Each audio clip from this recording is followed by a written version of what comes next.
Deputy తహసీల్దారులుగా కొనసాగుతున్న వాళ్ళకి ప్రభుత్వం గుడ్ న్యూస్ చెప్పింది. రాష్ట్రంలో ఉన్న డిప్యూటీ తహసీల్దారులు ఎవరైతే ఉన్నారో అందులో 290 మందికి తహసీల్దారులుగా పదోన్నతి కల్పిస్తూ తాజాగా నిర్ణయం తీసుకుంది. భూ పరిపాలనా శాఖ ప్రధాన కమిషనర్ ప్రత్యేక ప్రధాన కార్యదర్శి జయలక్ష్మి దీనికి సంబంధించి ఉత్తర్వులు ఇచ్చారట.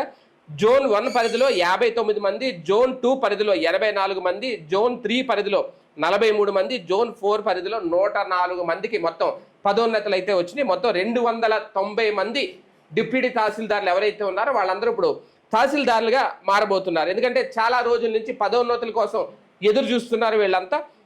ఇప్పుడు ప్రభుత్వం ఒక కీలక నిర్ణయం తీసుకుంది. అయితే ప్రధానంగా మార్కాపురం వంటి కొత్త జిల్లాల్లో మాత్రం తహసీల్దార్ పోస్టుల భర్తీకి ఇప్పుడు ప్రాధాన్యం ఇచ్చారు. ఎందుకంటే కొత్తగా ఏర్పడిన జిల్లాలో అక్కడ తహసీల్దార్ని నియమించాలి కాబట్టి తహసీల్దార్ల పదోన్నతులు అలాగే జిల్లాల కేటాయింపుల్లో రాజకీయ సిఫార్సులకు అధిక ప్రాధాన్యం కల్పించారు అనే ఆరోపణలు కూడా వినిపిస్తున్నాయి. భార్యాభర్తలు, సీనియారిటీ తదితర అంశాలను కొన్ని చోట్ల పక్కన పెట్టారు అనే కూడా విమర్శలు కూడా వినిపిస్తున్నాయి. ఏది ఏమైనా అంటే అలాంటివి కూడా ఉంటాయి, తప్పదు. కాకపోతే ఇప్పుడు వీళ్ళందరికీ అయితే హ్యాపీ. తహసీల్దార్లు, డిప్యూటీ తహసీల్దార్లు అందరూ ఎప్పటి నుంచి ఎదురు చూస్తున్నారు పదోన్నతుల కోసం.